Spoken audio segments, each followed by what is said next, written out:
Everyone, कैसे हैं आप सब। Lecture 7 which is a body fluid and circulation.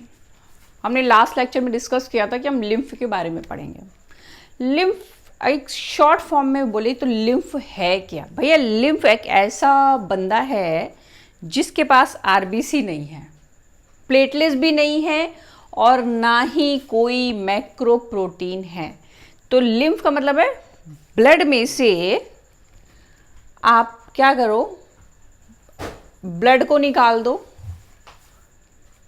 Blood में से प्लेटलेट्स को निकाल दो, आरबीसी को निकाल दो एंड मैक्रो प्रोटीन को निकाल दो। एक छन्नी ले लो, ठीक है, उसमें से ब्लड छानो, ठीक है, प्लेटलेट्स को निकाल दो, ठीक है, platelets, RBC and macro protein तीनों ऊपर रह गए, नीचे जो बचा विच इज अ लिम्फ। समझ में आया। ब्लड को एक छन्नी से छान लो,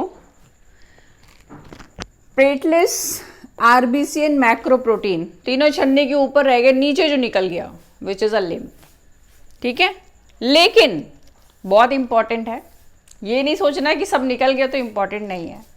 इंपॉर्टेंट ये है कि अगर हम लिम्फ के बारे में बात करें तो लिम्फ एक्चुअली है क्या। देखो, लिम्फ का मोस्टली काम क्या होता है कि ये ट्रांसपोर्ट करता है हमारी बॉडी में, गैसेस को एक्सचेंज करता है ना, ट्रांसपोर्ट ऑफ गैसेस करता है। इसके अलावा ये इसको क्या बोलते हैं, स्टोरेज साइट ऑफ डब्ल्यूबीसी की स्टोरेज साइट जो होती है वो लिम्फ होती है। Portion between blood and tissue, blood है और टिश्यू उसके बीच का पोर्शन है बेटा, ये इंपॉर्टेंट होगा, इसीलिए इसको मिडिल मैन ऑफ बॉडी बोलते हैं। This is called middle man of body. आइए देखते हैं लिम्फ क्या है। देखो, ये हमारी वेसल्स हैं, ठीक है, ये ब्लड वेसल्स है, इनमें ब्लड फ्लो कर रहा है, ठीक है, फ्लोइंग ब्लड। बीच का पोर्शन टिश्यू है और इसमें यहां पे लिम्फ वेसल्स भी हैं। ब्लड एंड टिश्यू के बीच में लिम्फ वेसल्स हैं। तो एग्जैक्टली क्या होता है कि यहां से ब्लड आया टिश्यू में से, वो भी छन के आ रहा है, यहाँ पे छन्नी लगी है बेटा, ये टिश्यू है ना, ये छन्नी मान लो, इनको दो तरफ से छन के आ रहा है। देखो, यहां से निकल रहा है, यहां से छन छन के आ रहा है और इधर से ऐसे छन छन के आ रहा है। यहां से यहां आया, फिर यहां से यहां आया। बीच में क्या है, इंटरस्टिशियल फ्लूइड भरा हुआ है, ठीक है, इंटरस्टिशियल फ्लूइड भरा हुआ है। तो एक बेसिकली एक ऐसी छन्नी लगी हुई है लिम्फ वेसल्स में, जहां से आपका जो ब्लड है वो छन छन के आ रहा है। मीन्स प्लेटलेट्स रह गई बाहर, आरबीसी बाहर रहेगी, मैक्रो प्रोटीन बाहर रहेगी। अब जो छन के आया लिम्फ वेसल में वो बेटा लिम्फ है, ठीक है, और ये इंटरस्टिशियल फ्लूइड बह रहा है टिश्यू में, ठीक है। तो कहने का मतलब है लिम्फ में क्या है, ब्लड में से हमने प्लेटलेट्स को हटा दिया है, आरबीसी को हटा दिया है एंड जितने भी मैक्रो प्रोटीन्स वगैरह हैं वो हमने हटा दिए हैं, ठीक है। वेसल्स में से प्लेटलेट्स रह गई, आरबीसी रह गई, मैक्रो प्रोटीन रह गया, जो कुछ बचा वो छन छन के यहाँ पे आ गया लिम्फ वेसल्स में, विच इज अ लिम्फ। अब लिम्फ है, लिम्फ में लिम्फ वेसल्स होगी तो कुछ ना कुछ तो फ्लूइड भरा होगा ना, उसी को बोले लिम्फ, ठीक है, लिम्फ वेसल के अंदर। तो which is a storage site of WBC, portion between blood, blood and tissue के बीच का पोर्शन है, ब्लड एंड टिश्यू के बीच का, समझो इसको, ब्लड एंड टिश्यू के बीच का पोर्शन है। Middle man of body, blood and tissue के बीच का जो पोर्शन हो गया विच इज अ लिम्फ, ठीक है। छन छन के आ रहा है, ये देखो ब्लड यहां से ये। अब हम अगर इसमें कंपैरिजन वाला क्वेश्चन आ जाता है कि ब्लड और लिम्फ के पास क्या क्या है। देखो, बिल्कुल थोड़ा सा टॉपिक है। अगर हम बात करें ब्लड के पास आरबीसी, लिम्फ के पास आरबीसी नहीं है।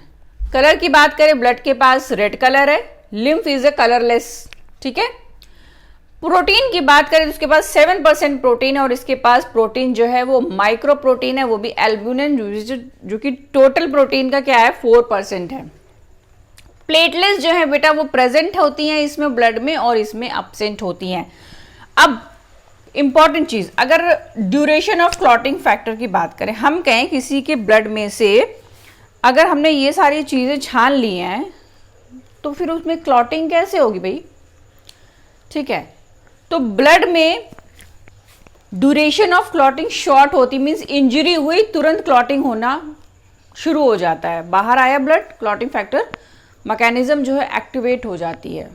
बट यहाँ पे क्या होगा लिम्फ में, भाई हमने आरबीसी को तो निकाल लिया, प्लेटलेट्स को भी निकाल लिया है, लेकिन बेटा सोचो हमने सब कुछ निकाल लिया है, बट जो इंजर्ड टिश्यू हैं, जो टिश्यू डैमेज हुए हैं, ठीक है ना, उनके पास तो है ना थ्रोम्बोप्लास्टिन, तो है ना उनके पास, तो यहाँ पे वही वाला थ्रोम्बोप्लास्टिन है। मीन्स अगर किसी के कहा जाए कि लिम्फ है, उस मतलब ये सारी चीज़ें निकल गई, तो क्या उसमें ब्लड क्लॉट नहीं करेगा भैया, ब्लड बहता रहेगा? नहीं, ब्लड क्लॉटिंग फैक्टर मैकेनिज्म काम करेगी, बट थोड़ा स्लो काम करेगी, क्योंकि देखो प्लेटलेट्स वगैरह है नहीं, तो थ्रोम्बोप्लास्टिन आके वहाँ पे एक्यूमुलेट तो होगा नहीं कि और ज़्यादा प्लेटलेट्स को एक्यूमुलेट करे।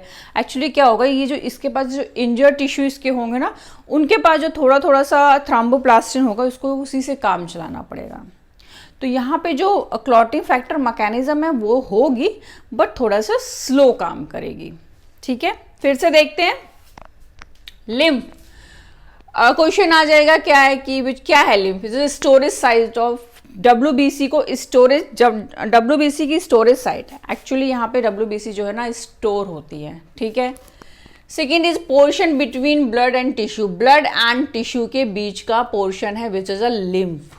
ठीक है, मिडिल मैन ऑफ बॉडी करता क्या है, ट्रांसपोर्ट करता है गैसेस का। ठीक है, इसके अलावा लिम्फ क्या होगा, ब्लड है, ब्लड में से प्लेटलेट्स, आरबीसी एंड जितने भी मैक्रो प्रोटीन है उन सबको बाहर कर दो, जो बचा वो लिम्फ है।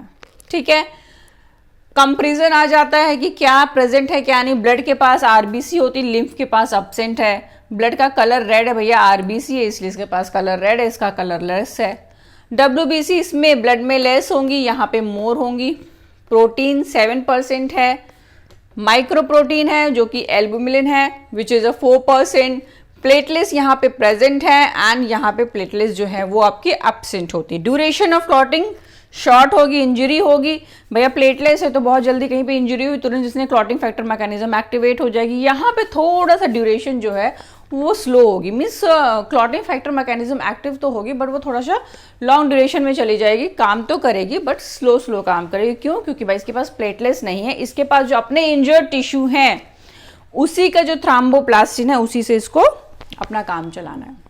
ठीक है, तो लेक्चर 7 बेसिकली जो कि लिम्फ पे था वो हमने खत्म कर लिया है। अब एक्चुअल जो आपका बॉडी फ्लूइड एंड सर्कुलेशन में आपका जो एक्चुअल टॉपिक आने वाला है, आपकी NCERT देख रहे भी, अब यहाँ से बेटा शुरू होगा आपका ह्यूमन सर्कुलेटरी सिस्टम, जिसमें कि हम पढ़ेंगे सारा ह्यूमन हार्ट के बारे में, स्ट्रक्चर ऑफ ह्यूमन हार्ट्स पढ़ेंगे।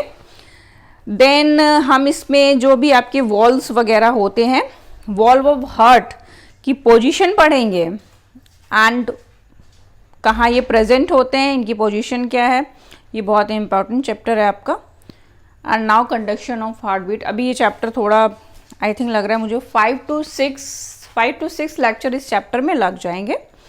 तो जो नेक्स्ट लेक्चर होगा बेटा स्किप नहीं करना, बहुत इंपॉर्टेंट लेक्चर है और वहाँ पे हम बात करेंगे ह्यूमन सर्कुलेटरी सिस्टम की। ठीक है, स्ट्रक्चर करेंगे पूरा एंड ऑल अबाउट हार्ट्स के जितने भी वॉल्व होते हैं उसके बारे में। तब तक के लिए बाय बाय।